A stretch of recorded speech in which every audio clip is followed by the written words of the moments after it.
층간소음이 심각한 사회 문제로 떠오른 게 어제 오늘 일이 아닙니다.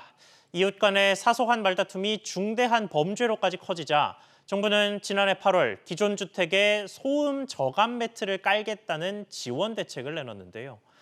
1년이 지난 지금 실제로 깔린 매트는 거의 없는 것으로 나타났습니다.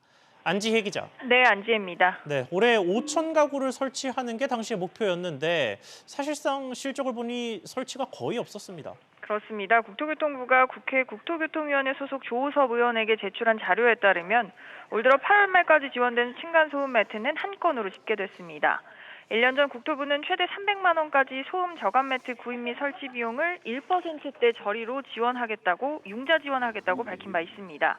84제곱미터 공동주택 기준 층간소음 매트 설치 비용으로 300만 원가량이 필요한 만큼 부담을 일부 덜어주겠다는 취지였습니다.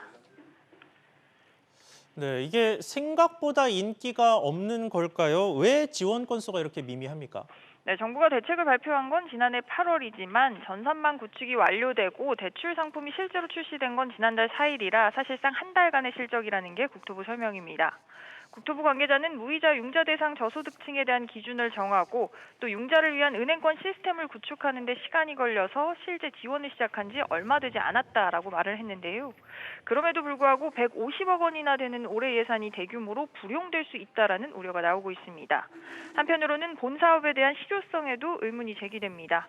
시판 중인 소음 저감 매트 대부분이 미세 소음 저감용이라는 점에서 이웃 간 갈등으로 번지는 층간 소음, 즉 걷거나 뛰는 소리, 망치 소리 등 중량 충격음에 대한 흡수 효과까지는 없다는 지적이 나오고 있습니다. 국토부 역시 내년 본 정책에 대한 예산으로 올해 3분의 1 수준인 54억 원을 신청한 것으로 나타났습니다. SBS 비즈 안지혜입니다.